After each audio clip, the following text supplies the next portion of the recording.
Mic check. Mic check. Mic check. Mic check. Mic check.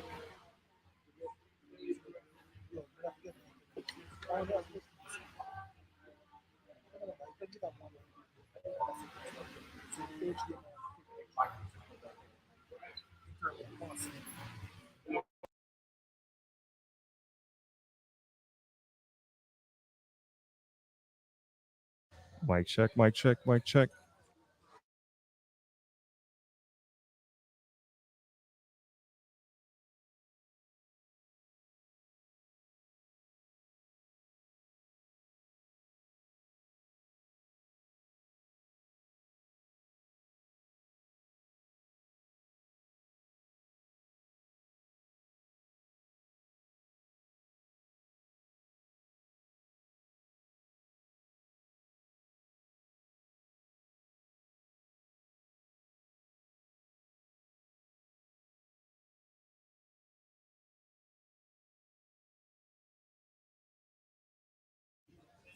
Mic check. Mic check. 1, 2, 3. Mic check. 1, 2, 3. Mic check.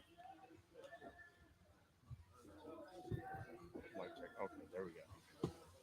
Mic check. 1, 2, 3. Mic check. 1, 2, 3. Mic check. 1, 2, 3. Can you all hear me okay? We're just trying out a little bit of a new setup here. Just let me know if you can hear me. Sorry about the little delay in the start here.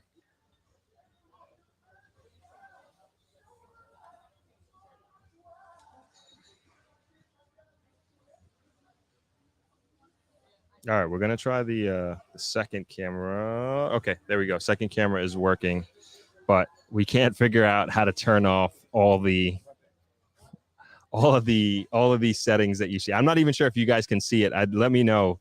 We're just trying this equipment out, but it looks like you can see like all the settings on the camera, and we're trying to figure out how to get that off, but we can't. So we're gonna have to move forward with it. Sorry, it's so distracting, but we will do our best to get this fixed next time. But we're using some new equipment here, so we still have a little bit of figuring out to go. But I'll switch back to the other scene. How is everybody doing? Nice to be back after, I think, 2 or 3 weeks since the last time we did a live. So thank you, Joy, for the welcome back. Talk up. Big up. Thanks for coming in. Thanks for joining. Hey, Donna, Carmen. Yeah, so just bear with us a little bit on the cameras here, because again, we're just trying to figure out what's going on here. But we do got a little picture-in-picture there, which is pretty cool. Let's move that over. Yeah. All right, so we'll work through that. How's everybody doing? Sorry, again, it's been so long. It's been a little hectic here with the last few weeks shooting. I was in Kingston for a week, as a matter of fact, doing a lot of documentation, particularly about the real estate market out there. We had a great trip, which was amazing. I learned so much about real estate development in Kingston. I learned so much about I've met a lot of the movers and shakers, so to speak, in the real estate development industry out there, from the developers themselves to the realtors to the brokers. And it was such a really positive, super positive trip altogether. Hold on, let's see. Okay, we can see that one. Okay, that one is good. All right, excellent. All right, so we're figuring this out slowly. Going back. All right, we'll go back to that view. Again, bear with us on these little technicalities here. Yeah. So got Ali and Dollar Sign helping out. They were with me in Kingston doing the shoot. They were incredible, super professional. I can't wait to share that experience with you guys. It's going to take me probably about 2 weeks to edit, because we have so much footage that we went through. Like literally, we were shooting from the time we woke up until even into the night. I was going to say until the sun went down, but no, even when in the nighttime we were shooting there and meeting a lot of different people and really educating ourselves on the real estate game out there. And I think I put a few stories up while we were there, just kind of getting an idea, a feel of what it is the developments are like there out there. Super first world, top notch buildings that they're putting up. And of course, I'm super jealous being here in Negril because I want that type of development to come to Negril, and that is definitely one of the goals, one of the aims for with this channel, is to bring that type of attention and that type of investment to Negril. And trust me, I was not shy about that at all when I was in Kingston. So there was a lot of revelations as it relates to that, in terms of why, this is speculative of course, but why Negril is not seeing the type of development boom that Kingston is, and some other parts of the island, Ocho Rios and Montego Bay included. And so we got into that a lot, particularly with a few of the real estate brokers that we're speaking with, and also the broker. And again, very, very, very interesting discussions. And I know I learned a ton being out there, and I'm sure that you will also learn a little bit about the real estate development or real estate investment out there in Kingston. All right, let's try this other camera. Okay, good. Yeah. Just give me a little. Yeah, there you go. Yeah, exactly. Okay, we're working it out. We're coming along. Yes, Donna, I did visit 20 South, which was amazing. Really, really nice space, super modern, amazing views of Kingston, all actually 360 views of the entire Kingston. And then of course, in the distance, Kingston Harbor, you could see St. Catherine. Really, really awesome. Really, really awesome views out there. And the construction, the infrastructure that they put in place there is really good. Sorry, I'm gonna try to fix this. Ali, you could bring it down, like it's just center me. Hold on. Okay, that's fine. I can move. Yeah, that's okay. Just you could bring it down just a little bit, like just tilt it down. Yeah. Yeah. So 20 South is like like the building itself, like the common areas is really beautiful, like really, really nice. And then also the apartments themselves, we were able to visit what would you call it? Not a suite, a penthouse apartment. That's what it is. Just ridiculous, absolutely ridiculous. These are apartments that are something like, you'd see in South Beach, Miami, or somewhere in New York City, and they really hit it on the head. They really hit it on the head with how they put it together. Yeah, that's perfect. All right, we're slowly coming together. I literally just got off the plane, got here, and as soon as I got here, I started setting up, and had a little bit of, what would I say? Had some challenges at customs today. So that held me up a little bit, but we got through, or I should say I got through eventually, and was able to make it. Hence why we weren't able to start at 3:30, which is the time I thought I'd be able to get out quick. Usually I'm very, very quick, no problems, and I get through, and I get to Negril in lickety split, no time at all. And especially on a Sunday, there's like no traffic usually between Montego Bay and Negril. But unfortunately, today we had a little bit of traffic, and then also we had a little bit of an issue with, not an issue, but just some challenges with customs. I'm sure some of you out there can relate, but we won't get into that. Let's keep it moving. I guess the next thing, let's get you guys that beach view, and let's see if we could pull me up. Okay, that's the second camera. Isn't that cool? We're making upgrades here. Got a little picture-in-picture. All right, let's get into the agenda that I have for today. So I do want to talk a little bit about Negril, I should say Jamaican tourism. And the biggest thing news I would say that came out recently was starting on March 1st, let me get the exact quotation. Don't want to send out wrong information. So I have an article here from Carib Journal, or CaribbeanJournal.com, and it's entitled "Visiting Jamaica Just Got Even Easier." It's easier than ever to visit the island of Jamaica. Caribbean Journal just learned, beginning March 1st, 2022, Jamaica will no longer require visitors to complete a travel authorization form. It's one less hurdle for travelers to Jamaica, the Jamaican Tourist Board said in a statement. And all travelers to the island aged 12 and up will still have to show proof of a negative antigen or PCR test taken and received within 72 hours before they check in at the departure airport. It's the latest step in what has been a very successful tourism undertaking for Jamaica since it was one of the region's first destinations to reopen back in June 2020. It's been a broad success story for the island, both in its traditional tourism hubs of Montego Bay, Negril, Ocho Rios, and in burgeoning tourism hotspots like Port Antonio and the capital of Kingston. But it's Montego Bay that has been the forefront of the rebound with new hotel energy, headlined by a celebrated debut of the dazzling eclipse at half moon, reminding travelers why Montego Bay was one of the first big destinations in the jet set age and why it is again. This month, Jamaica has begun to relaunch of its events sector 2. That includes February as Reggae Month, which had been celebrated nearly every year since 2008, with a host of festivities across the island, from public lectures to performances to the trials clubs, popular reggae beach parties. In April, Jamaica will relaunch its popular Jamaican Carnival from April 21st to 26th in Montego Bay, Kingston, and Negril. It's a cultural celebration of music, dance, and national pride, according to the Jamaica Tourist Board. And that's the end of the article.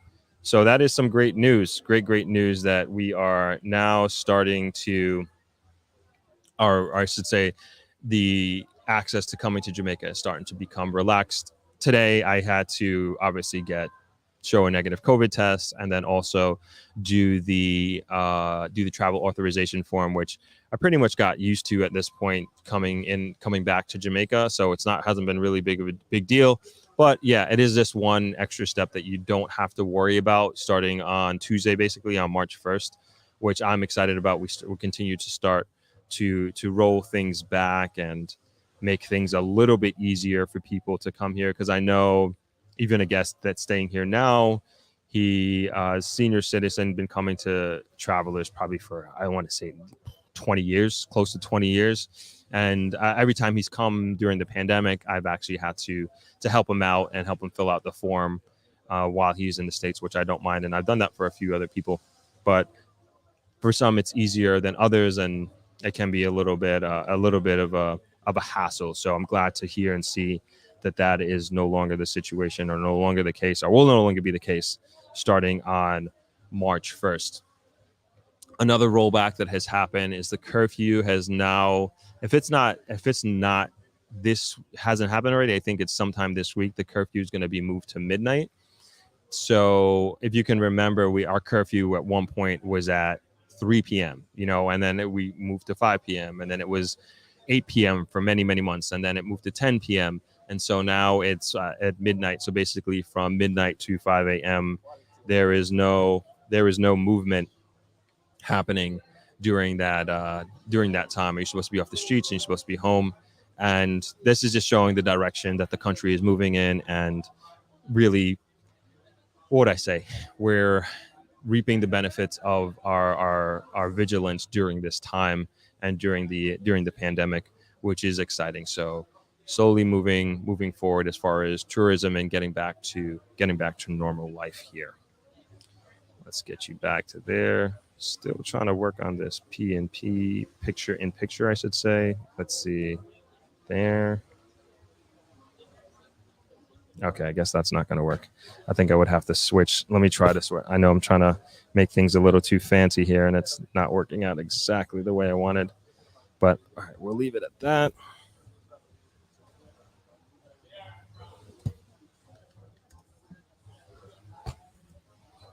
Okay, there we go. I got it. All right, we are good to go. Learning more and more as we go along. Very cool. All right, let's move on to the next agenda item. And as usual, as always, any questions or anything like that, throw them in the comment section. Anything you want to talk about. It's been a while, and sure, we can do a bit of a catch up for sure. K-Tail looking fresh after my trip. Yeah, got that New York cut, right, as they say. It was freezing there. I was happy to get in some runs, and I started running again last week, I should say, more regularly. And I was so happy to get some New York running in, which is really very, it was like, I think Saturday, I did like 9 miles yesterday, and it was 25 degrees when I started out. And I think I ended at like 28 or 29 degrees, which was nice. I didn't mind that at all. I really do like running in the cold, and I prefer running in the cold more than out here in Jamaica. It's super humid here, and I have to get up really early in the morning so I can miss that sun, so to speak. But it was a nice switch up from the hot weather training to the cold weather, and then also to be running more regularly. I'm actually going on a run after this live. We're going to do a short 30-minute run. I'm actually going to do it on the beach. So it's kind of nice to get back to beach running, and nice to know and see and feel my knee getting a little bit better and getting stronger, and being able to run kind of normally at this point. And hopefully I'll be able to gear back up to running pretty much every day, which is what I was doing before. All right. I had a few more agenda items, but I am just discombobulated here in terms of coming back from New York and trying to get here for the live, and then having the issues or challenges with customs. So I'm trying to pull up an article that I really, really wanted to share, but I think I'm just going to have to wait until maybe next week. Yeah, it was another econ article, which I feel like everybody appreciates those talking about Jamaica. Hold on. Actually, I got it. We are in luck. Okay, as usual, I will always I will share these. Let me share this in the chat, and everybody can follow along if they like. And so this article entitled "Jamaica Works to Maintain Its Hard-Won Economic Stability." And you can see graphs and charts in there. Let me throw that in the chat. And then I'll also put it in the community post, so those who are rewatching and may not be able to see the chat, they can read the article themselves. But for those who may only be listening and can't really click, I will go ahead and read through the article real quick. So the title of the article is "Jamaica Works to Maintain Its Hard-Won Economic Stability." And this is from International Monetary Fund News. Prior to the pandemic, Jamaica had successfully stabilized the economy, turning the fiscal deficit of 11% of GDP in 2009 into a 1% surplus in 2019, and reducing public debt from 142% of GDP in 2009 to 94% in 2019. The stabilization paid off through the sharp decline in interest rates, and the government's interest bill fell from 17% of GDP in 2009 to 6% in 2019. When the economy was hit by the pandemic, the government temporarily reduced fiscal balance target to increase spending on health and social protection and reduce the VAT rate. To safeguard the country's hard-won economic stability and in line with the fiscal responsibility law, the government aims to reduce public debt to 60% of the GDP by 2028. This will further reduce interest payments, creating scope to boost spending on education, infrastructure, and poverty reduction, as well as improving the country's resilience to natural disasters. And there are three infographics here. I will try to read them as best as possible. So the first one is entitled "Jamaica." The subtitle is "After Shrinking by 10% in 2020, growth is expected to rebound to 4.7% in 2021 and 4.3% in 2022.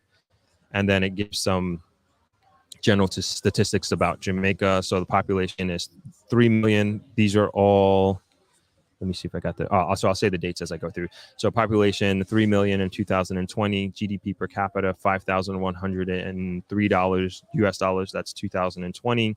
The unemployment rate is 8.5%, and this is third quarter 2021. Main exports is alumina, tourism, chemicals, and mineral fuels. Our vaccination rate is 25.6%. This is one dose as of February 16th, 2022. In the same infograph, it's talking about real GDP growth, and it's from 2019. Real GDP growth was at 1%. In 2020, it looks like it's negative 10%.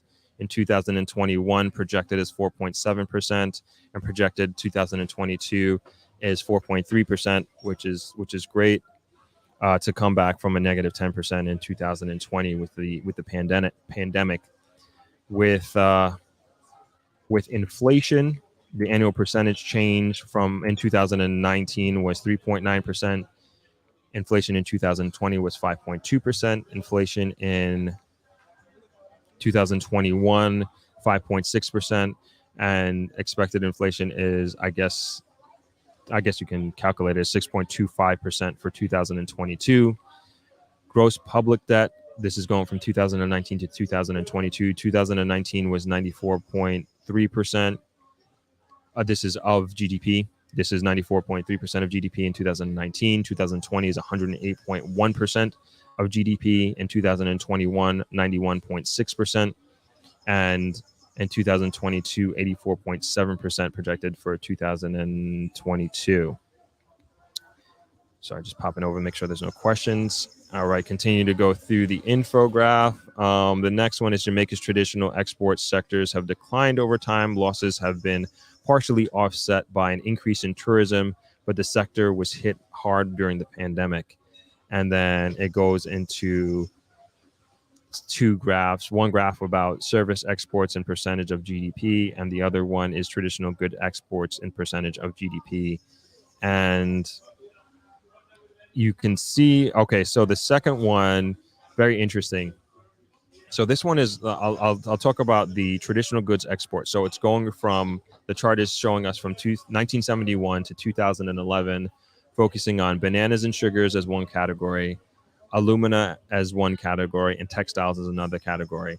And going back to that economic article that we were talking about the mining of alumina and then the export of it. It basically, from this chart, it basically looks like it peaks in about 1981, and then there's a steady decline all the way to 2011 to the article's point that we had before about like this was showing like this was one of our great exports, and unfortunately that's not the case at this point in time. But interesting, take a look at that chart for those who can click in the comments and can read it and can see it.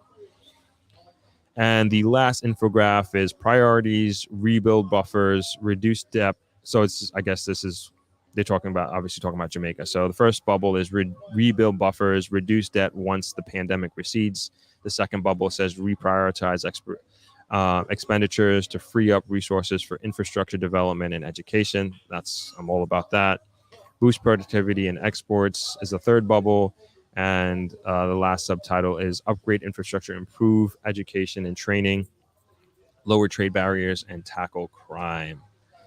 All right, let me know if anybody has any questions on that. I thought that was pretty interesting coming from the horse's mouth, so to speak, the IMF talking about just how far Jamaica has come from an economic standpoint. And from the article, you can see that, man, when you look at the debt to GDP ratio, just a few years ago, man, we've come a long way. And like when you think about, and when we'd always talk about, especially like when I'm talking about what's driving or asking the question about what's driving the real estate boom in Kingston.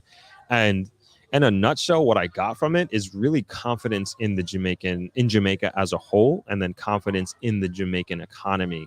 And I think this article speaks to that. When you look at where Jamaica has come from a macroeconomic standpoint, to where it's the trajectory that we're on, and then also where we're going. And, this may, some people may say that, this is bad, like being at 94% GDP, debt to GDP ratio. Yeah, but you got to understand like where we're coming from.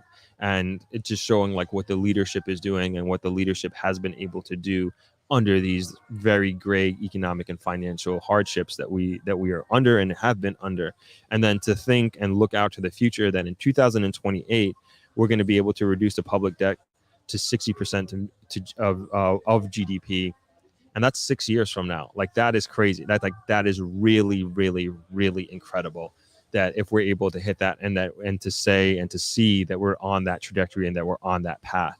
I mean, that means a lot. That means a lot. And like this infographic is saying, is that once you're able to do that and get to that point, then the government is going to be able to free up resources for infrastructure development and education, and upgrade infrastructure, education, training, lower trade barriers, and tackle crime. And that's what it comes down to. When we talk about the crime challenges that we have here in Jamaica, and to me, it comes down to education, and it comes down to being able to allocate resources to particular areas. And the more we're able to free up the resources and really get this debt burden off of our back that we've been facing for decades on end, man, we're really, really going to be able to make some very, very big moves. And again, going back to Kingston and going back to the mindset and trying to understand, hey, what is driving this real estate boom? And it comes down to the confidence. And when you read articles like this that are coming from the International Monetary Fund, that is basically, I wouldn't say guiding, but they've been helping Jamaica financially. And we obviously have to pass at certain economic tests. I don't know if we still have to pass those on a quarterly basis, but nonetheless, we're being recognized for doing very well under the circumstances and continuing to move the country forward economically. And this makes me super proud. This makes me very, very proud, and gives me more confidence in the country, and gives me more confidence in the direction that we're heading, and in the direction that the leadership is going. So I know it's not easy, and people complain a lot, especially during the pandemic, with these restrictions and everything that we've been doing and the government has been put in place. But it's all, to me, the way I look at it is like everybody has to play their part, and in many ways it's very, very necessary. And I think, again, we're starting to really reap the benefits and reap the rewards of the sacrifices that we've had to make over the last couple of years. So yeah, any questions from anybody? Those are like pretty much the only two things that I had on the agenda. Those two articles talking about both talking about one talking about tourism in Jamaica and traveling to Jamaica, and the other talking about the economy and the direction that we continue to head in and continue to move forward on, which I always like talking about. So let me know if we got any questions here. I'm just scroll in the comments to make sure I didn't miss anything.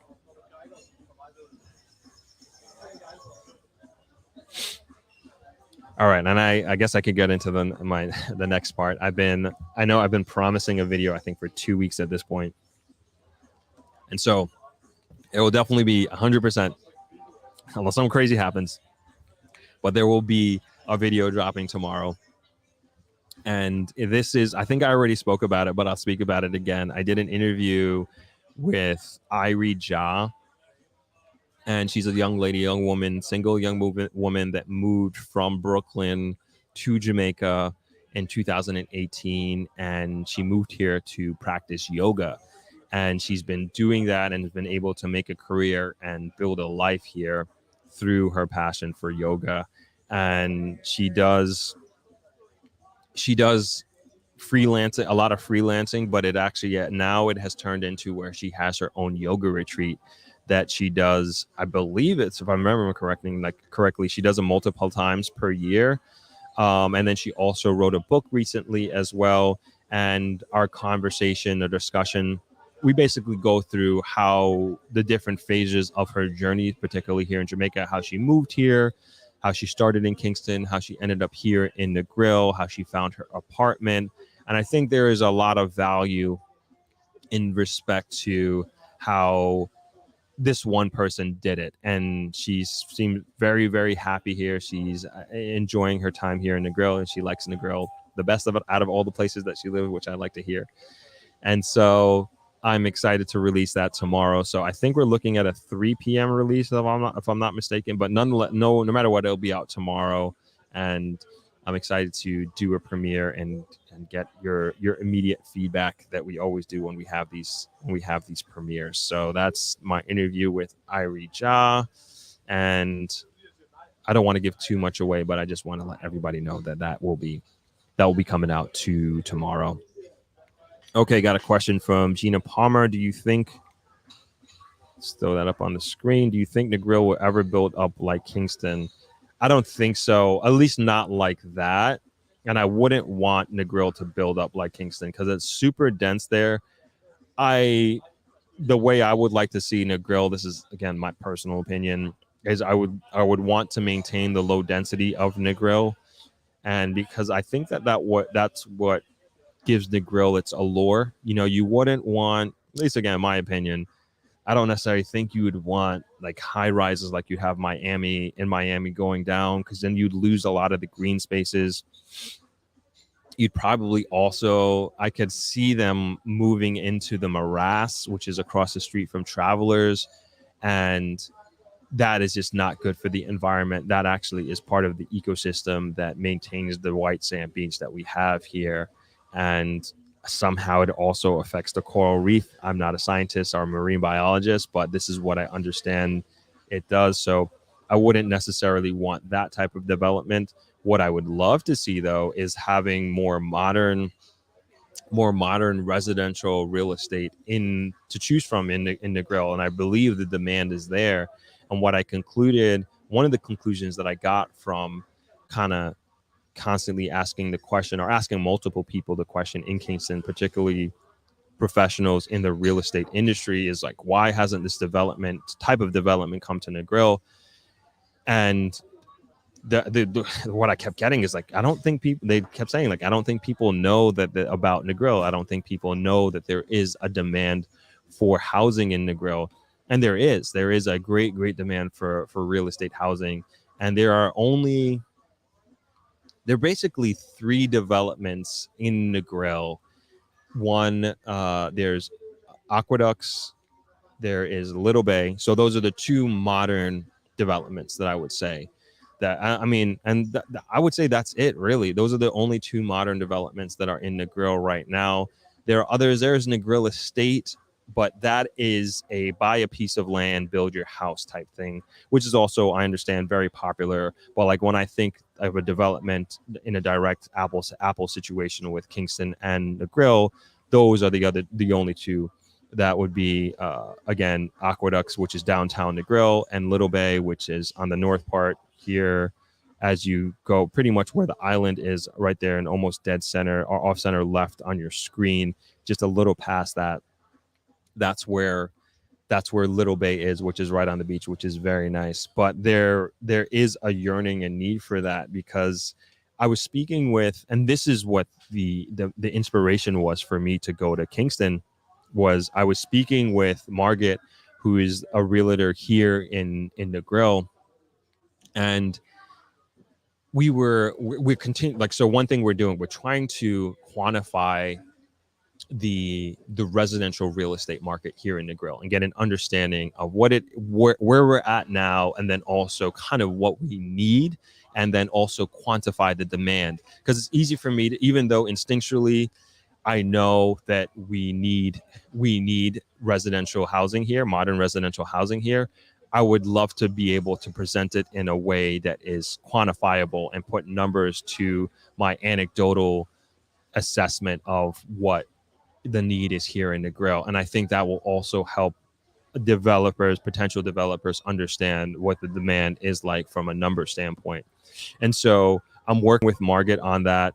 In addition, we were just kind of having like an off discussion of how Negril developed and how it got here, and kind of me more than anything else picking her brain and getting an understanding of, because she's so knowledgeable about Negril and so knowledgeable about Negril real estate. She can, if you ask her the right questions, she just literally just reels off the answers, and she knows, I won't say she knows everything, but she knows a ton, I could tell you that. And what we concluded from that is like, man, Negril was was built on tourism, which I think most of us know. But then when you think about the housing and like for the people who live here, we are living in, for the most part, many people are living in houses and homes that were designed for people, for tourists to live in and to stay in. And so there is a allure from a tourist perspective, or at least there used to be, and I still think there is, like there's an allure of like being in like these beautiful fruit gardens and being in a wood cabin, and that is very much still like very, very sought after. And but what we're not thinking about is, man, what about the people who are living here? Like, do we like, yeah, I like that. I like that for a little bit, but it's also, excuse me, you know, I also think about attracting the young, like say attracting a millennial and having a millennial and a young person to come to Negril and to start a family here. And I think, man, what would they need? What kind of amenities would they need in a community or in a town would they would look for? And variety is an important aspect of that. And so I think about the accommodations that they would look for. What kind of house would they would like to be in? And I always say, somebody, if I'm trying to attract somebody, or if a community, a town, country is trying to attract somebody to literally move from one country to another, and they're making a firm decision and they're voting with their feet, so to speak, I would say their lifestyle cannot be lowered, right? And to me, it's just like, no, they have to at least meet the lifestyle that they're already living, or it's going to be increased. And to me, that's like, it's like I keep asking myself that question: how do we do that? How do we do that? And I'm thinking particularly in Jamaica, you can do that already. I think in Negril you can do that already, but like, how can we do it on a much larger scale? How can we attract more people? And then thinking about people who are considering to retire here, I put myself in their shoes. Of course, I'm a little ways away from that, but at the same time, I'm like, all right, how can we get them? What are they looking for? What kind of amenities are they looking for? What kind of security are they looking for? What lifestyle would they live socially, that is, would they be looking for as a retiree? Because I'm not thinking, at least the retirees that I meet down here, they're not sitting at home or in their yard and just kind of watching the trees grow. Like, no, they're enjoying life. And to me, that's when I think about retirement, and when I think about somebody who is retiring even now in 2022, particularly here in Negril, I think they still want to go out and enjoy coming to the beach, going to a daytime beach party with live music, or in the evening going to a live music, having a drink, enjoying the sunset, taking some time to go out on a road trip, maybe to Treasure Beach or to Black River, somewhere like that, because Negril is very well positioned to enjoy towns and cities that are relatively close by.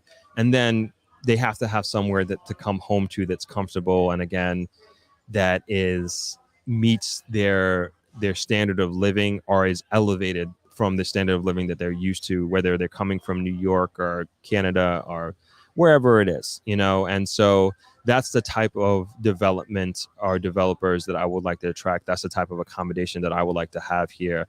And I'm not talking about putting up 10-story buildings or anything like that. There are many, many lands available, especially on the west end, for these small or micro developments that don't have to be skyscrapers, but they would be in the grill, and then you'd also have a lot of access to the beach, so to speak, and to all the amenities of the grill. And of course, I continue to try and advocate for different businesses to come here.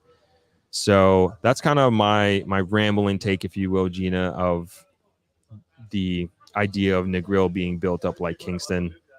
Again, I don't necessarily think or would want that, but we'd have our own development, our own ideology, our version of development here in Negril that would still make Negril, but it would be modern Negril. It will be modern Negril. And so that also, and like, I know I've said this story before, and just kind of, want to drive the point home, land a plane on this issue in terms of the need for accommodation. And I had a friend who was working at a prominent hotel here in Negril, and he was renting an apartment here for I would say, significant amount of money, but he was only getting in one of the modern developments, and he was only able to afford a studio apartment. And because of that, he ended up moving to Lucy, and he lives at Lucy at Ocean Point, which is a very, very large development. I was actually there today on my way, and on my way to Negril. That is beautiful, beautiful. I don't know how many homes are there, but there are, like, you get a home, you get a garden, a front yard, a backyard. There's a gym, there's a pool, there's a basketball court, netball court.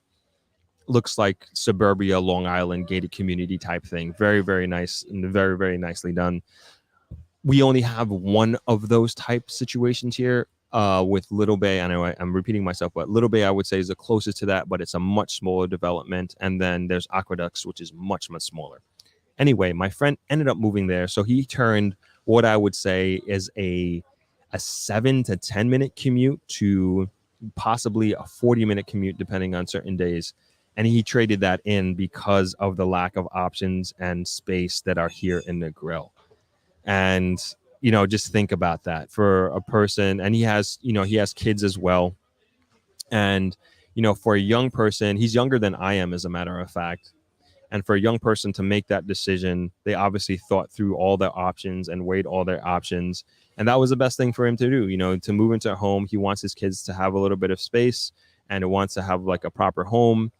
And that's understandable. Yeah, that's completely understandable. And I have a friend who actually moved there as well. Same thing. His family was living here in the Grill, but for a young family, it's difficult. It's difficult. It's difficult to find that equilibrium of affordability and then also having space for a young family. And that's completely understandable. And I wish we had more space available for families like that, because not only for them, but I'm sure there are other families that are considering moving here, and they, maybe it doesn't make sense to them right now. Maybe the lifestyle that they want for themselves and for their children, we're not meeting that expectation. So unfortunately, we're losing young families to, not losing, but they're moving to Lucy because they have options there and they have space there. And I completely understand that. So again, that just kind of furthers my point about the need, so to speak, or the demand, so to speak, for modern day housing here in Negril. Let's get to some comments here.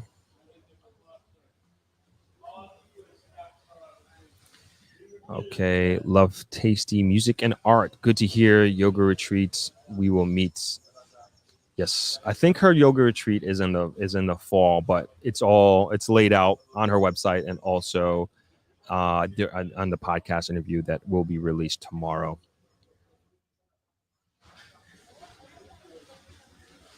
Phoenix says, good to see you. Looking forward to the interview tomorrow. We'll be down in July for a yoga retreat. Awesome. Which yoga retreat is that happening in July? Is it your own, or are you joining another one? Looking forward to seeing you, Phoenix. Joanne, this is very nice of you. Thank you for joining. Posh, thanks for joining. You told me earlier you're going to hop on. Great to see you. Sonal, sound is great with the headphones. Awesome. Happy to hear. Happy to know that the sound is working well this time. Yeah, the last two lives we did weren't the greatest technically, but I think we are slowly working through, slowly making improvements here. I hope Negril, Sonal says, I hope Negril keeps its uniqueness and beauty, but also adds some additional housing and amenities. Yeah, that's the balance that we want to keep here. That's the balance that I'd like to keep here and like to see, because we don't, like, kind of looking down, like, you wouldn't want to see like these tall buildings going up right on the beach, right? I don't think anybody wants that. Like, I think everybody likes seeing the tree line going down on the beach, and there is not much room to build across the street, to make, these great high rises. And so, yeah, I hope it stays the same. Gina, great explanation. I agree with you. Thank you for your question. Chris Charles, much thanks and respect for publicizing this data. Very promising news. Thank you. No problem. I love. I'm assuming you're talking about the IMF article. I love talking about this stuff. So if anybody has any questions on that or wants to go over that, like please let me know. Be more than happy to dive deeper into it.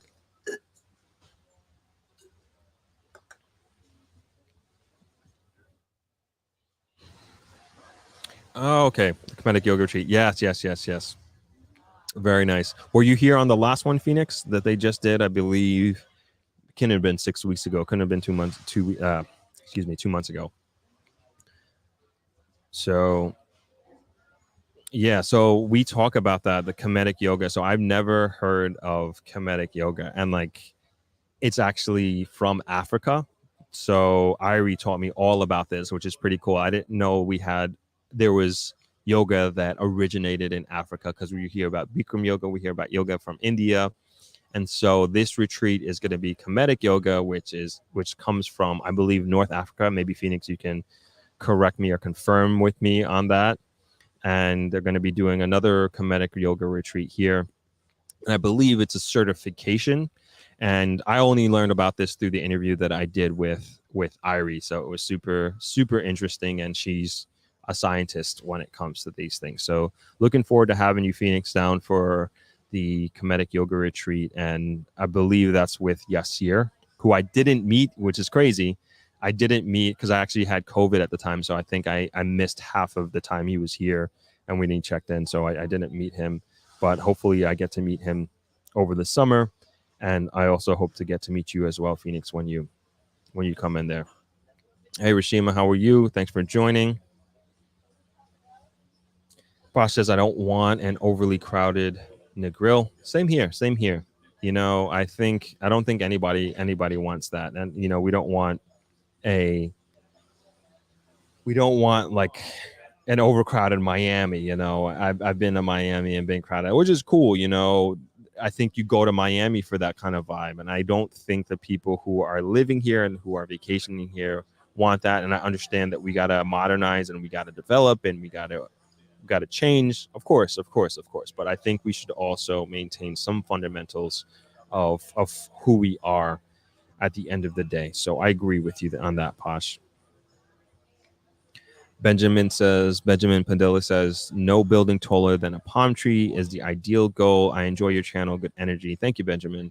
Yeah, that used to be the law, I believe, from 1950 or 1956 that was implemented in Negril, that no building could go higher than the tallest palm tree. And that was it for a long, long time until a few years ago that actually changed. So as you come into Negril, you'll see that Royalton, which is the first and I believe only hotel, maybe has 4 floors.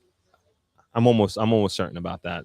But that hotel, that development was the one who changed the game for Negril as far as the heights of hotels can go at this point in time. So yeah, now in Negril you can legally go 4 stories, but there are a lot of stipulations that go with that in terms of density and occupied room, that sort of thing, and parking spaces, etc., which I don't really know the details of, but I know legally you are able to go up to 4 stories at this point in time. That's the back in the day rule. So Benjamin's an OG with that.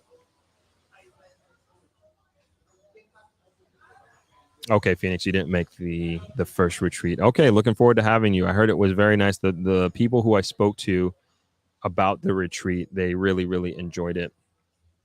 So I'm sure you will too when that happens. This is, for those just joining, this is the Kemetic Yoga Retreat that's happening here at Travelers in July, which I just found out about from Phoenix. Benjamin asks, does Jamaica have beaches with serious waves? I'm Puerto Rican. Our West Coast has surfing. I don't see surfing in Jamaica. Is there surfing? Good question, Benjamin. Yes, we do have surfing in Port Antonio. So the first time I ever surfed was actually here in Jamaica. It was in Boston Bay in Port Antonio, which is on the eastern side of the island. The waves aren't crazy. So like if you're a surfer, it may not be too challenging, but for me as a beginner, for the first time doing it, like I had like so much fun. I used to skateboard and I snowboard. So there were a lot of similarities with that. So I was able to get up and somewhat hold my own. You know, I wasn't obviously the best, but it was fun. Like fell tons and tons and tons and tons of times, but nonetheless, they have them available. I've been to Puerto Rico, but I can't remember, you know, the waves being big or how big the waves were. But I went to um, San Diego, and the waves were pretty big there. So our waves aren't crazy like that. Our waves aren't Hawaii or anything like that, or Australia, New Zealand. But you can do surfing here. There's actually a surf shop and hostel, which I've never been to, but I hear really positive things about from a number of people. So I have no problem plugging it because I trust these people. But Jamnesia, that's a surf and hostel. I believe they have a restaurant there, and I believe that's also in Port Antonio. So you can actually go there and they can teach you how to surf, and you can also stay there. So yeah, surfing, we got surfing in Jamaica. We do have surfing here, which is pretty cool.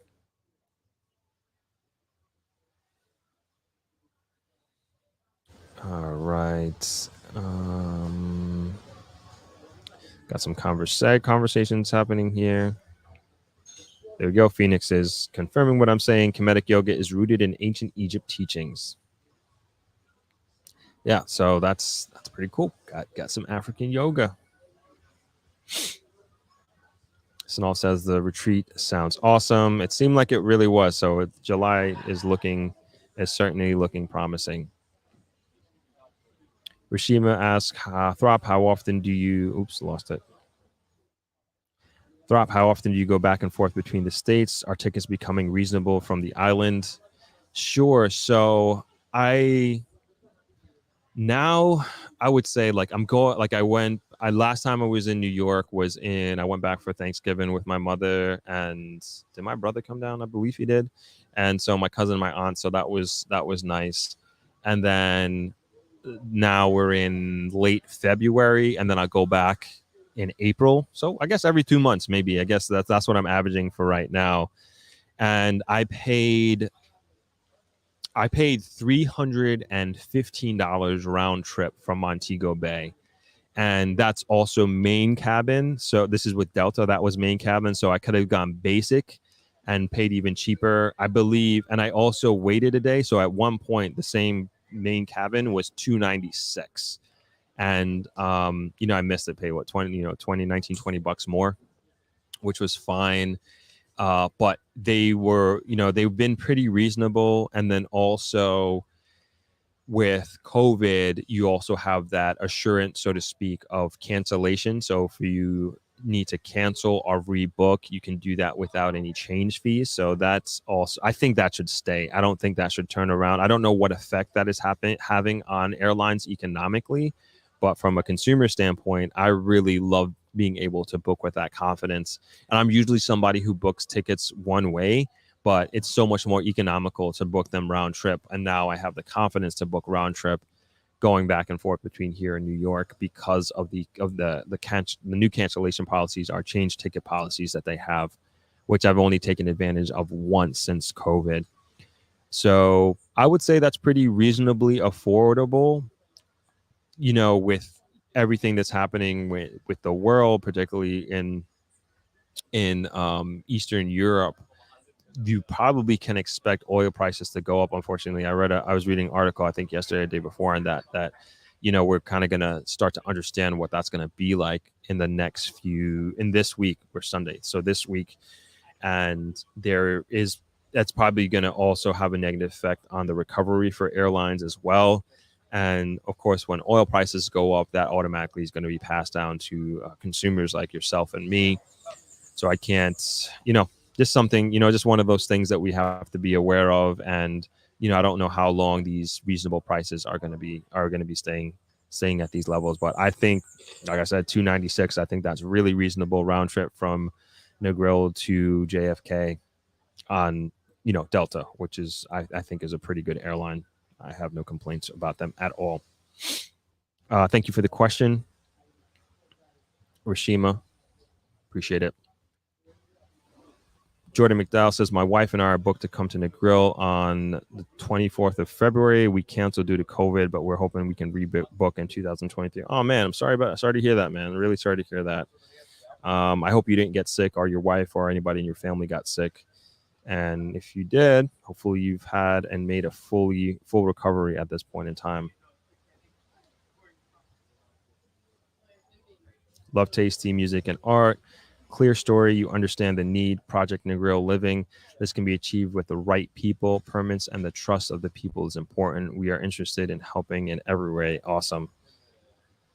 Yeah, that's the idea. And I know I haven't mentioned this in a while, probably because I haven't gone live, but we are still doing the retreat. I guess we can call it the is it a retreat or conference, I should say, the investment conference, our expo here in Negril. And I know I've been saying October, but we actually have to push it back to November because we're going to be doing some refurbishing here at the hotel in October. So we're going to close the hotel down for a period of time and go through that. And so the Throp Expo Jamaica investment retreat, I haven't come up with a name. It's actually going to be in November. And then hopefully the idea is to really perpetuate this idea of what Love Tasty is saying here and to kind of bring that awareness to Negril.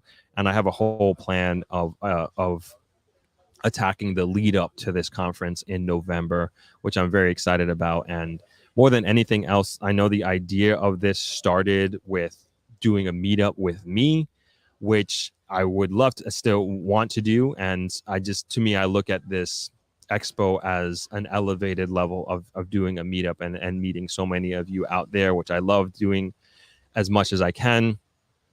And so with this also gives you an opportunity to meet the people who I've interviewed. So I've talked to several of the people who I've interviewed about being a part of the conference, and they're all super excited to be a panelist, super excited to meet many of you. And then also, if you have any questions that you want to ask them directly, that's also going to be an opportunity for you to sit down and speak with many of the guests who I've had on the podcast. And I think that's going to be, I'm so excited for it. And then I'm also going to have a professional services aspect to it. So, if you are interested in certain land or buying a house, or you want to talk to a banker or a lawyer and try to understand the ins and outs and the details of paperwork, what you need from the States or from Canada or from Europe, if you wanted to invest in here, what's the requirements? What are the prerequisites? You'll have all of that. That's going to be on the website. And then you also have access to the actual experts who I've already interviewed and spoken with. And that's pretty much going to be the gist of the conference that we're going to be doing here in November, which again, I'm just really, really excited about and really excited to share with you all and have as many of you come down as possible and to experience that. But that is all coming soon. All right, let's get through some comments here. Why are the customer service in some of these establishments so poor? Elvis B. I got this question before. This tends to come up every now and then. And I would say, not to make any excuses, I went to New York, with COVID for sure, that, there's just, things are just not the same as far as, and I experienced this in New York. And you just got to give people slack. And I'm not saying that you should or have to here in Jamaica, but I know I did. The level of service just is not where I'm used to. Even in retail stores are just out of so many things, that I went up to buy with running, even equipment that I was looking for here for the podcast and for the channel.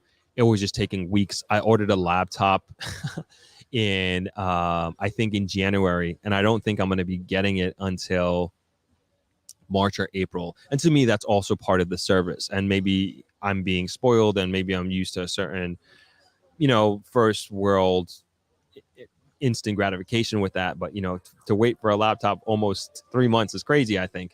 But, that's what it is in 2022. And I'm sure that's going to get better. And that also affects traditional, I would say, dining.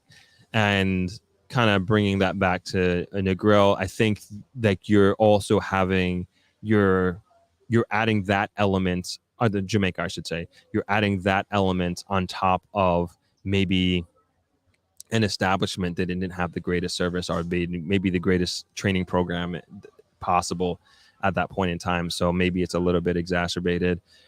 And I'll also say, like, in general, and I can speak to Negril, I think the service here, and like particularly the time that it takes to get food, and like this is generally across the board, like from your cook shop to your established hotel, restaurant, and dining, it's gotten so much better. It's so much better.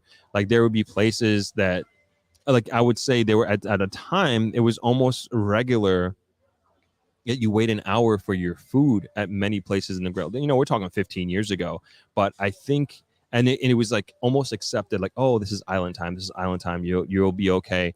But I think as the world progressed and got smaller and people started to travel more, and the expectation was no longer, nobody's going to wait 45 hours for their food anymore. And so that is like, that's unacceptable at this time. I think right across the board in the grill, I don't think that's acceptable. And I've noticed that over the years it has gotten better. Is it perfect? Absolutely not. Probably nowhere close to perfect. And yeah, you're going to find pockets of that where you do have, you know, not the greatest customer service. And but I don't think, again, I don't think that's the norm anymore. I mean, I think, yeah, you do still have places like that. And yeah, for sure, there are places that I can think of right now that if you go, you're going to wait an hour. Their food is good though, but I know like I can't go there and I'll be starving, but I'll still go there because I know it's going to be an hour wait. They have their traditional way of doing it, and it is what it is. And so I will still go there and I'll still support them. But it has gotten better, Elvis. I have to say that's just at least been my experience recently. A lot of comments are coming in, so I'm just going to try to breeze through that. I hope that addresses your comment, your question there, Elvis. We've improved, but definitely not perfect. All right, Deb. Hi, my brother met you at the Boston Marathon finish line. Oh, awesome. I wish I had the picture to bring up. Yeah. Okay, sorry. Let me finish reading your comment. I got excited. Hi, my brother met you at the Boston Marathon finish line last October and introduced me to your channel. I'll be on the island this weekend. Would love to discuss the opportunities available in the grill. Yeah, come on by. I'll be here. I just got back from New York today, so I'm not going anywhere. Please tell your brother I said hello. That's so awesome. It was surreal. Like I just finished running the marathon, and I was taking pictures with my family, and I was just like in excruciating pain. Like I had this is where pretty much where I just obliterated my knee, and I tore a ligament in my left knee, and I was having hip flexor issues. And then her brother came by and said he follows my channel. I was like, that's crazy. Like, what are the chances of that? And we took pictures. Really awesome dude. Please tell him I said hello, Deb.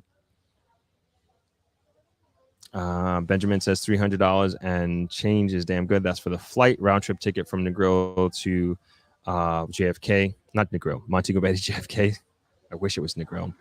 Chris says it appears to me that beachfront property is available. Is there local standards with regard to building new hotels / beach clubs?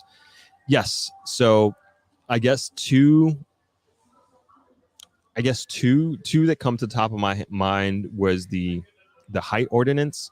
And the height ordinance being the 4 stories that you can go to now, and then also the high water mark, which unfortunately I think is 90 feet, and it used to be 150 feet setback.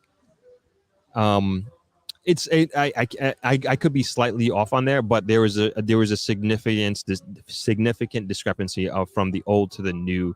Like basically how close to the water you can build your property, because we do have an erosion problem here that we've been trying to address in natural and the most environmentally friendly way here in Negril.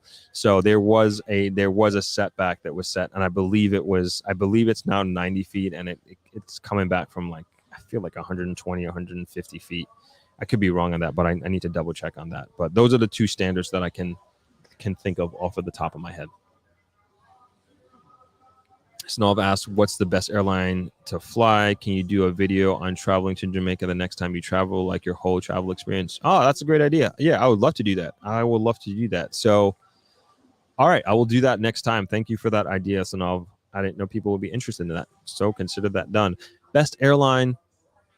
I fly Delta because they have the most frequent amount of flights from New York to Montego Bay, and they're direct. And I used to do American, but they stopped doing direct flights from New York to Montego Bay, so I stopped flying them. But if you want to go to Miami, American is your guy. They have the most flights from American, and also from, I believe, Kingston as well. So that's the airline I have the most experience. And then also JetBlue is great. They have like a lot of flights from Negril, from Montego Bay to JFK and LaGuardia, and then also to Miami, Fort Lauderdale. Maria says Font Air is new to Jamaica, but in Kingston is now $79. Awesome. Shana says, I love flying Delta. I'm a Delta person myself. Rashima says, thinking of spending my birthday month July in Jamaica. Negril is on my radar, connecting with a local therapist to see if I can provide any service / volunteer in the local area between Negril and Montego Bay. Awesome. July is a great month to come down. If you're staying here at the end of July, then that's when I don't know if you're a partier, but that's when we have Dream Weekend here. July into early August, with celebrating emancipation and independence, Jamaica independence. Sanov says, Throp Expo in November. Nice. Yes. Hope to see you there, Sanov. Hope to see you there. So that's exciting. Shana says, are you open to name suggestions for November? Then you can post in the poll. Good idea. This is why we need the community. Great idea with the name suggestions. Great idea. Okay. Yes, we will post that in the community, and we'll do a poll, and we'll come up with a name for the conference as a community. Thank you for that, Shana. Thank you so much. I think that's a great idea. Oh, sorry, I get tangled up in the wires. All right, Rashima, any recommendations on need for special education? Is that needed on that side? I know it's needed, hands down, no question, it's needed. I don't know too much about it. I don't know too much about the demand of special education, or, what you need to do if you wanted to be a part of that in terms of volunteer. I can find out about that. I can, I know a couple of special education teachers, and then I can also ask my dad. He can put me in touch with some people, as he's very much involved in the education sector here in Negril. Next comment. Gordon McDowell, please say hi to Pink from Scotland. She's a frequent face to travelers. Oh yeah, I know Pinky. She's not here right now, but I know her. I will say hello to her.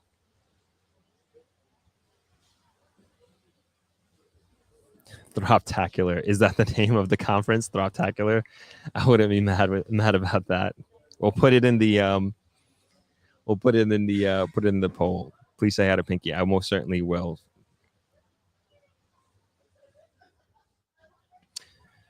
Benjamin, for someone from the mainland, it's always slow. It is what it is. It's an island. It's much more of a relaxed vibe. Even Puerto Rico is the same, and we're American territory.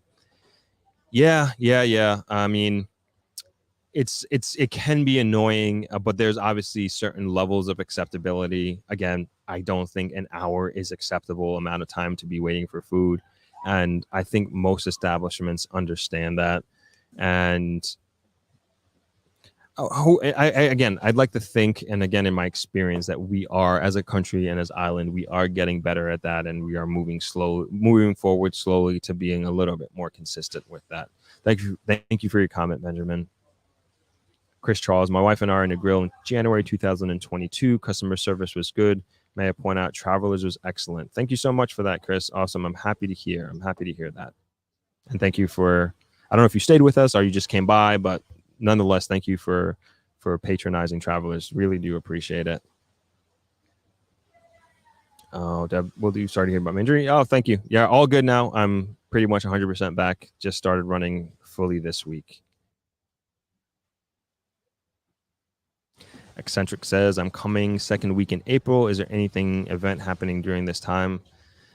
Not that I am aware. Second week in April. I don't know of anything happening event wise, but as you speak of that, like I'm starting to see, I don't know if anybody cares about this, but running events are starting to come back, which is another good sign that we're starting to move in the right direction or in a positive direction as it relates to COVID and everything like that. So the Jake's Triathlon, which is at the end of April, I believe it's April 28th or 29th in Treasure Beach. So I will be participating in that. So I haven't decided if I'm going to do the full triathlon or join a team, but I'm thinking of doing the whole triathlon. It's a sprint triathlon, but it's the longest running trail triathlon in the world, I believe it is. Not trail. Longest running off-road triathlon in the entire world, right here in Jamaica, in Treasure Beach. And so that is going to be happening at the end of April. It's been 2 years since it last happened. So I'm super excited to be joining that and racing and seeing what I got. Hopefully I'll have some fitness by then after taking 2 months off. So if you're in town, it's actually very, very fun and entertaining to watch. And there's a little after party afterwards. And if you are into that lifestyle and you want to do something athletic and challenging and fun, you can also join in. I don't think it's too late to join. Actually, it's not too late because I haven't joined yet in terms of signing up. And also, if you're not a swimmer or a biker or a runner, you can do one of them and you can join. You can find other people to kind of take up the other 2/3 of the triathlon if you're not proficient in one of them. So again, that's exciting that we're having these calendar events coming back online. Thank you for that comment, Eccentric. But I wish I had more information on something happening in April, but looking forward to having you down. Snoff says, okay, now Throptacular is my favorite. I like that one too. I like that one a lot. Bosh says, can we please see the sunset? I miss Negril and the Wellingtons. Keep up the good work. Okay, yes, I will. I got you on the sunset. One sec, bear with me.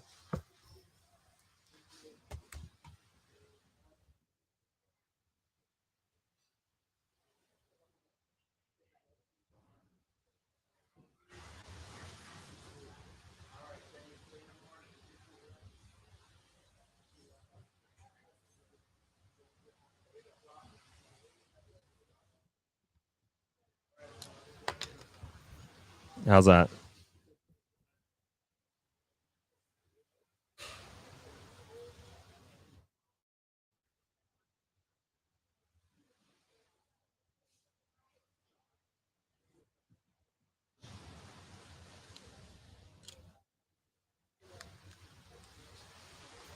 Is that okay?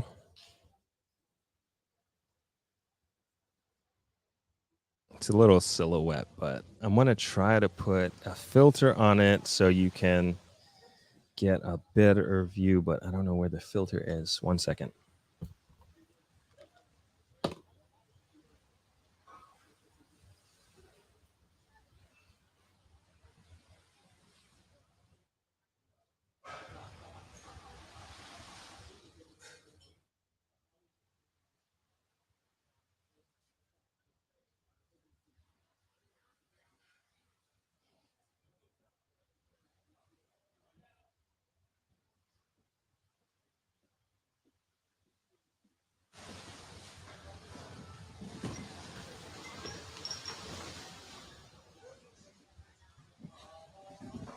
Sorry, everyone. I do not know where the ND filter is, so I think we're going to have to just use this view.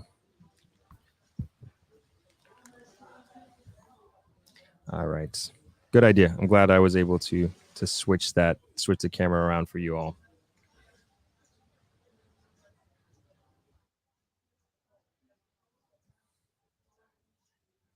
All right, let's see.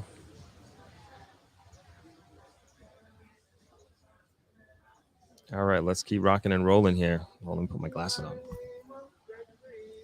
Oh, Ali, you have the ND filter? You could throw that on there?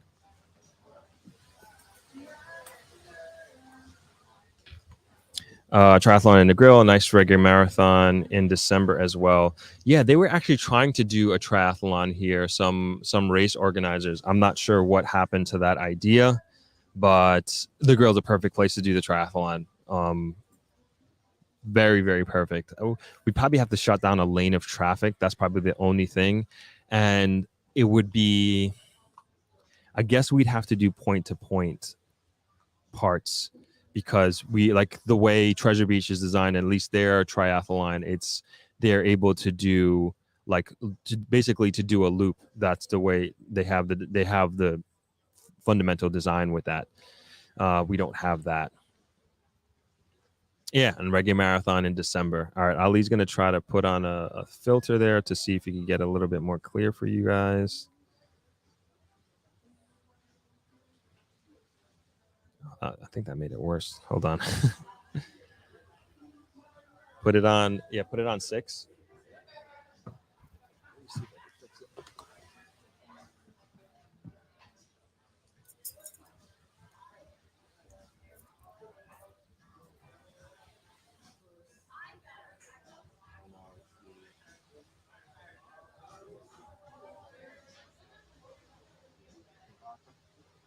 No, it's the.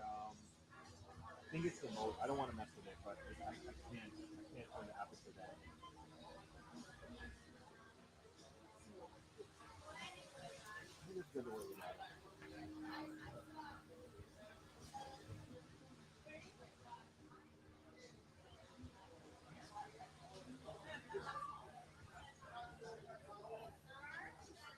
Yeah, I think. Oh, Something like that, right? came off a little while, but Yeah, I don't know. I don't know how to fix it. It's the. I can't change the aperture. because So it's now, already screaming. right. So I'm just gonna leave it.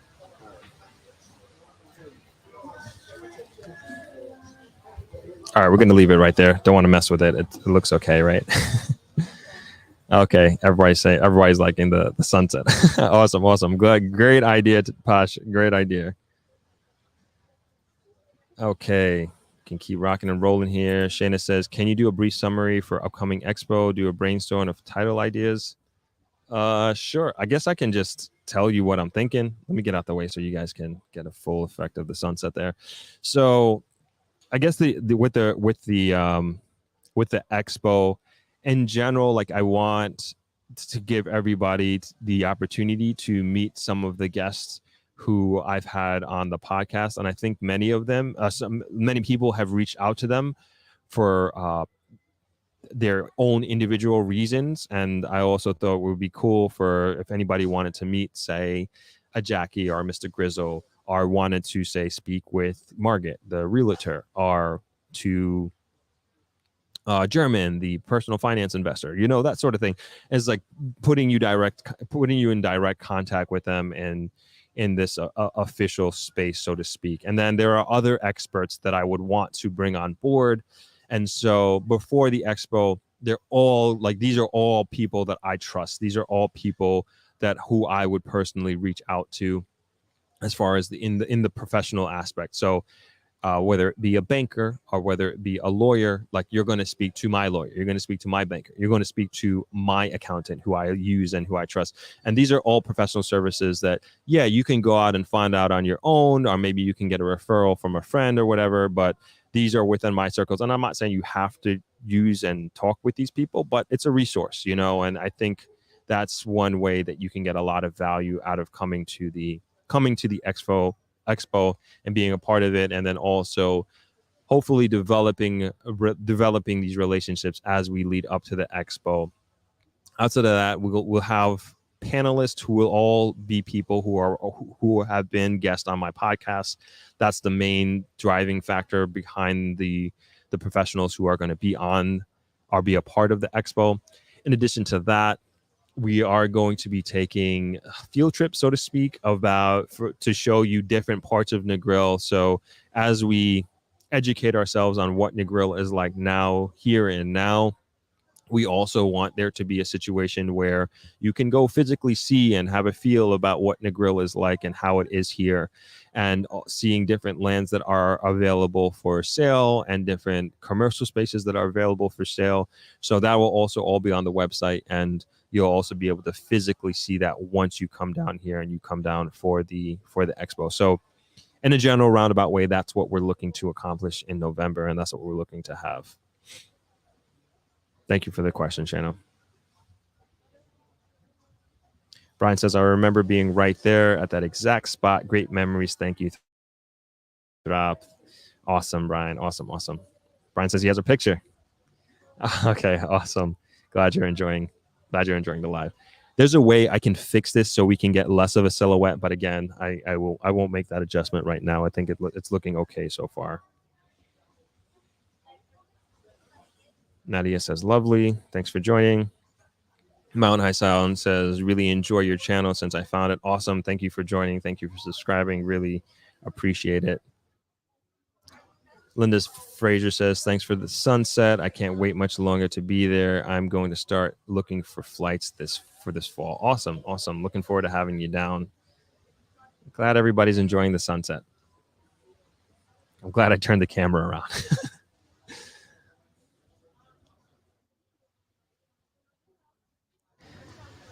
Lisa Eve says, that's beautiful. By the way, the sun just set behind the clouds of Miami, so I can finish watching the sunset. Finish watching it set in Negril. Awesome. The amazing M&G. Happy Sunday to you as well. Kev S says, glad to have discovered your channel. Great content. Been coming to Negril since 2014 and still tons to discover. The vibe never gets old. Awesome, man. Thanks for subscribing. Thanks for being a part of the live. And thanks for making Negril your home away from home, man. Appreciate that. Beautiful background, my dear friend. Thank you. I'm glad we are able to enjoy this together across the world. Eccentric says, speaking of the podcast, I look forward to one day being on your podcast once my goals have been achieved. Okay, what are your goals? Are you trying to move here? Are you trying to spend an extended period of time? I believe you said you're coming here in the summer. Let me know. Share if you care. Share if you care to share. No pressure.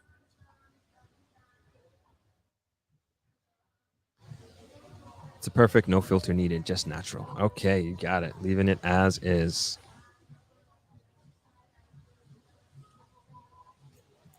Gina says, ask your dad what one can do for humanitarian work concerning the children in school there. Give to the necessary help that's needed for them to succeed. Frequent traveler would love to help. Yeah, there are tons of organizations. Even my family's organization needs, we have volunteer programs as schools become starting to get back to normal, so to speak. And we have our own camps here at Travelers. We have our own classes on Saturdays that we're starting to do again normally here at Travelers. So there's an opportunity for you to volunteer there. Of course, I always mention St. Anthony's Soup Kitchen, which is downtown Negril. If you wanted to volunteer, that's a great way to give back. If you have some time that you want to donate while you're here, and a lot of other organizations as well. So as your time gets closer, you can let me know. And actually I finally have a professional email address, so you guys can email me now. That was a problem, so I'm putting it in the comment section. It's easy, throtmedia.com.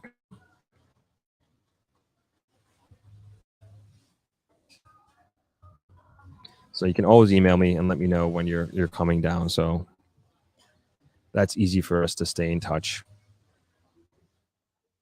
And he says, definitely my favorite place to be, coming soon. Awesome. Can't wait. Brian says, when is the COVID done party? I need to make plans to be there. I don't know.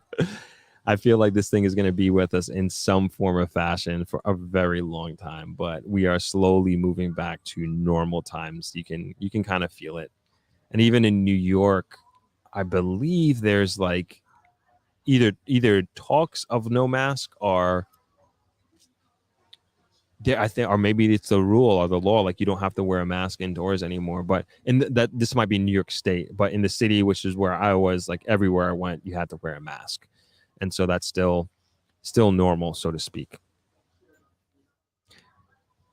Shayna says home away. Let me put it up, post it. Shayna says home away from home can be considered for the name of the upcoming expo. What you just mentioned, I like that. I like that. That's going to be part of the poll. I got to write this stuff down. I'm not going to remember it. I'm going to try to remember to write it down as soon as we get off this live together.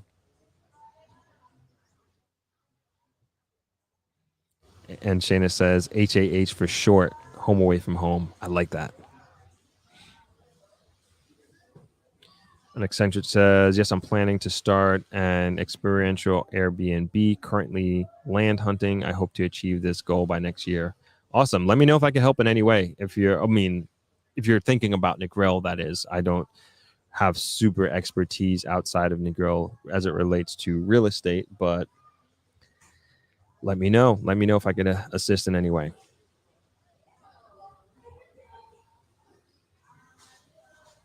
Oh, and Charles confirms, yes, no mass discussions in New York are underway. Cool. All right. I was going to try to get a run in before the sun went down, but I can't cut it off here. That would be terrible if I if I turned the live off before the sunset. Now we're going all the way. I'll run in the dark at my place, no problem. Or in the gym, we have a treadmill there. I can do that as well. More than happy to be doing this with you all and watching the sunset with everyone.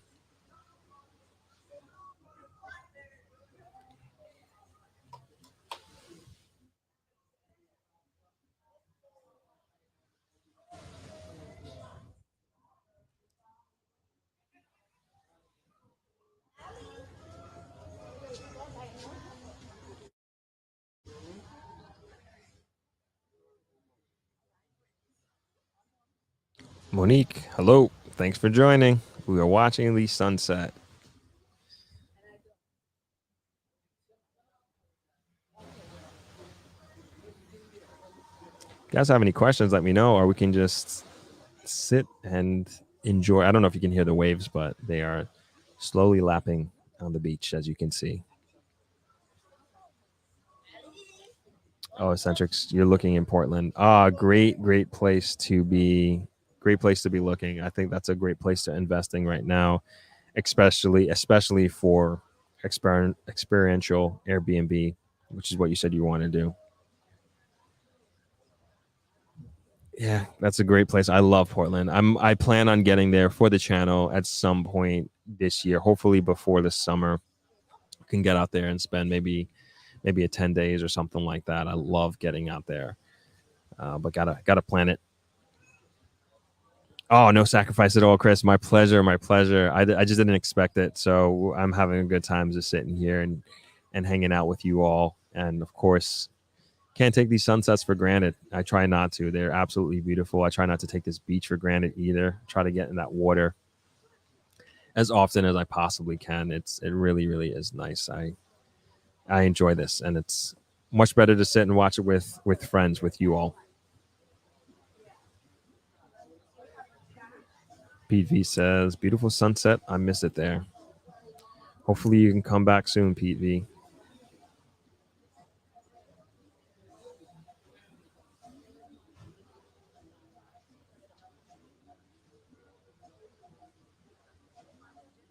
Stephanie Mathis asks, do you see yourself moving back to the States? I wouldn't say moving back. I would say playing, kind of having the best of both worlds, That's like my dream goal, is to be able to have a place. Like right now, I don't have a place in the States. I always stay with family when I go back to New York. And yeah, I would love to have an apartment or a home to go back to, a place that I can call my own in New York at some point in time. And then also Jamaica will always be my home. This will always be my base. But it would be a dream of mine to be able. I mean, New York is my home too. I was born and raised there, of course. But like right now, as an adult, like this is this is where my career is. This is where my family is, or a lot of my family, and a lot of my family's in New York as well.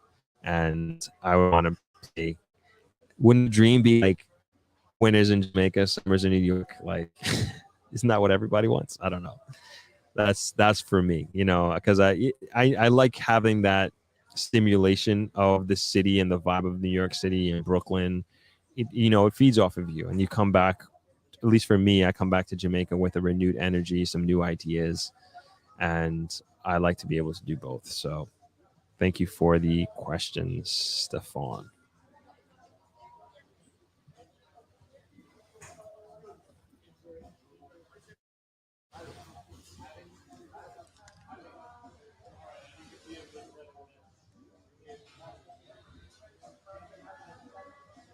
Got a few more minutes on the sunset.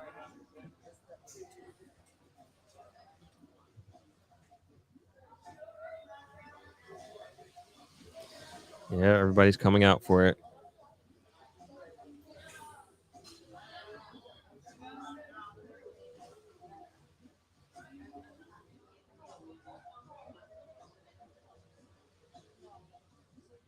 Pete V says, soon come. My wife's family is in Spanish Town. We are planning to build a home in Jamaica too. Awesome. Awesome.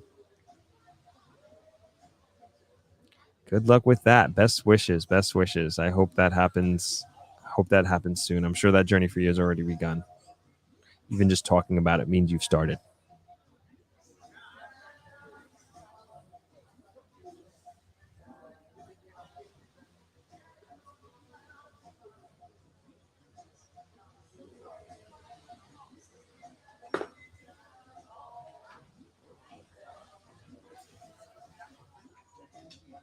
Slowly winding down here with the sunset, that is.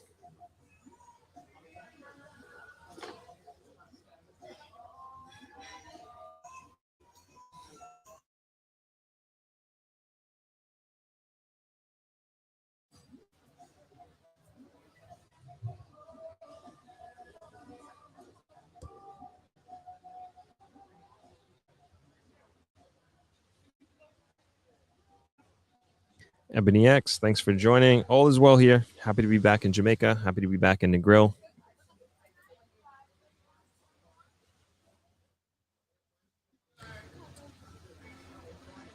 Stefan says, I was born in Jamaica, migrated to the States, but like you said, I would love to have both worlds. It's amazing in Jamaica, but I didn't expect to like it this much. Yes. I can completely understand and totally relate. Totally relate.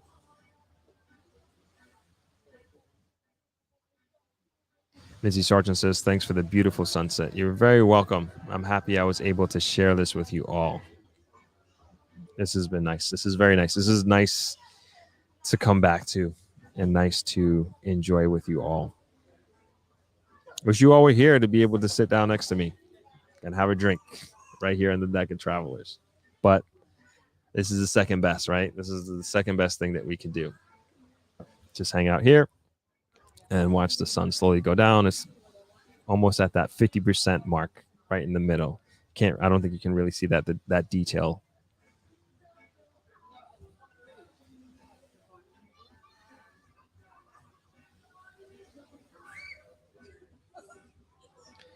Donna says, or asked, because you live there, do you take the sunsets for granted? No, I don't.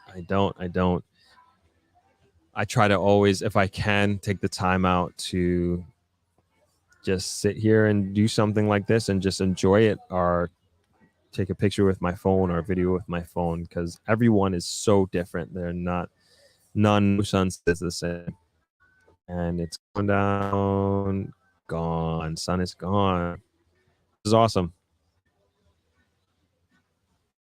This was very awesome. I try not to take these for granted. They're very, very beautiful and super unique. And then even as you can see now, even after sunset, the sky is so many different colors. Beautiful, very, very beautiful.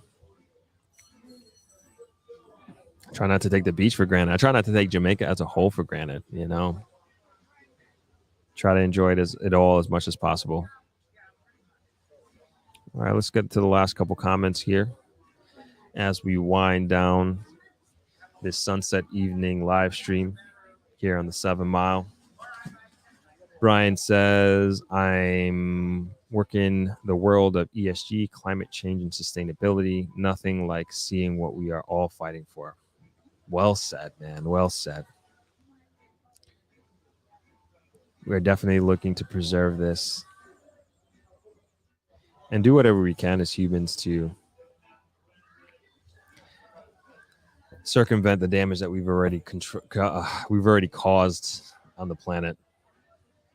But yeah, this is nice. This is what we're here to enjoy, right? Love tasty music and art says creation is freedom. Brainstorming your channel and the upcoming expo is the way. Undertaking new forms of concepts and listening to each other's needs. Great. Thanks for sharing. Absolutely. Absolutely. Where's this look? Pete V says, where's this location? This is Travelers Beach Resort in Negril, westernmost part of Jamaica. Namaste. Couldn't have said it better myself. Eccentric. BJM says, watching this beautiful sunset is lowering my blood pressure. Awesome.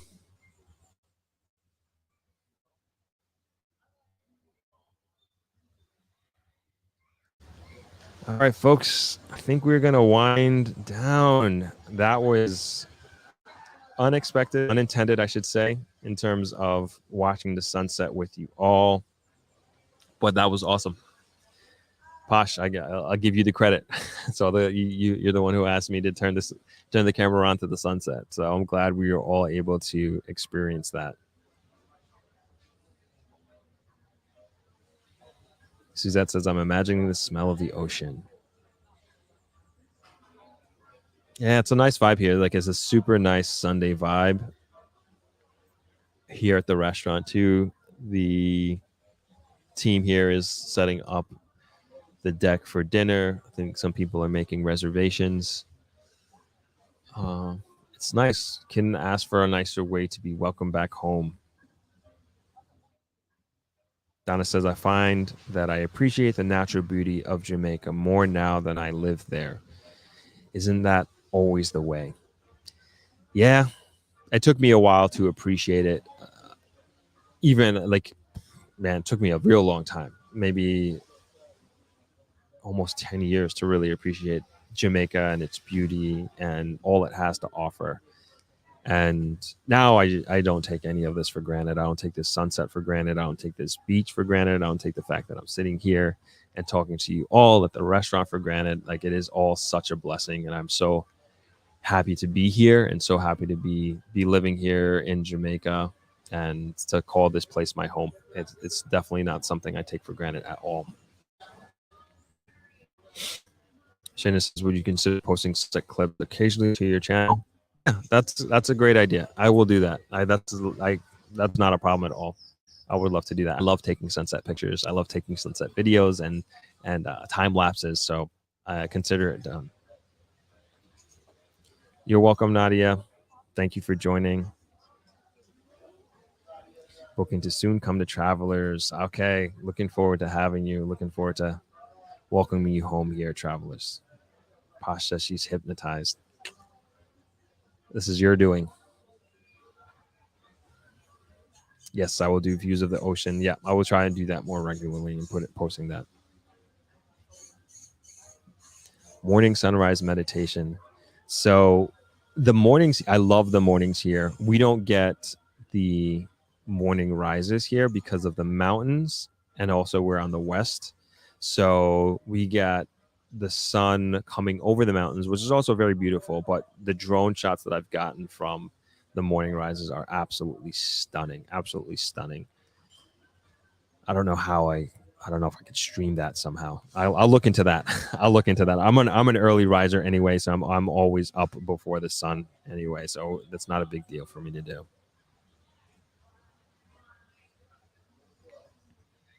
I love how people treat people in Jamaica. Yeah, they're very, I would say, very warm and welcoming culture here. in general. I think that is, especially to visitors.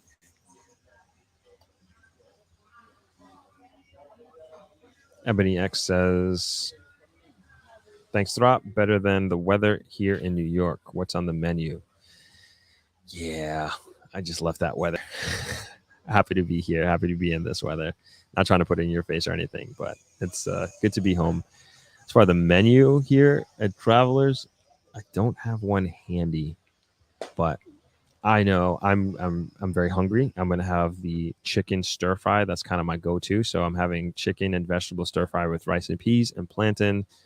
Everybody at the restaurant here knows I pretty much have that for dinner every single day. So looking forward to that for dinner this evening. And Wayne says, "Big up yourself, Throp. Soon come back to Negril. Looking forward to having you." Phoenix is me. Looks beautiful. Glad you're enjoying it. Glad everyone is enjoying it. But I am going to have to sign off there. I still have a run to get in, everybody. And this was awesome. This was amazing. I'm so happy that I was able to share the sunset with you all and that you spent so much time with me today. I don't know how long we're at right now. I can't see the time, but we're well over an hour. I think we're over an hour and a half, if I'm not mistaken. But thank you all for joining today. I will definitely be back next Sunday at our normally scheduled time, which I believe is 12 o'clock. So we'll be back next Sunday at 12 o'clock. Same place right here on the deck here at Travelers Beach Resort. And I don't think we'll have the technical issues that we had in the beginning today, because I think we worked out the kinks. So for those of you who were here in the beginning, thank you for bearing with me. Thank each and every one of you for joining our first sunset live stream. I thought it went awesome. I really enjoyed spending this time with you all. Thank you all for your questions. Thank you all for your comments. Thank you all for your support of the channel and joining these lives. Again, we'll be back next Sunday at 12 p.m. Eastern time. And tomorrow, look out for the video that I will be dropping with my interview with Irie JA and her transition from Brooklyn to here in Jamaica. She's been here since 2018. Very interesting story. I think she gives a lot of wisdom and advice, even though she's a young person. And I'm looking forward to sharing that with you tomorrow. And we're going to leave it right there. I'm going to turn the camera around just so you can get one more glimpse of the beach and the post-sunset Negril Beach that we have here. Can't thank you all enough for the support of this channel and for your support of getting me here to this place. And as an aside, tomorrow marks the 1 year anniversary of the first podcast that I recorded, not the release date, but that I recorded with Jara Bless. At least that's her name on Instagram, that I did last year, and that's kind of what got this whole journey started. So that's pretty cool. Little Throp trivia there for you. Anyway, you all have a good evening and stay safe. Have a good work week coming up for those of you who are still working, and look out for that new video podcast interview tomorrow. I believe we're aiming for a 3 p.m. release time. Have a good night, everybody. Thanks for joining. Bye-bye.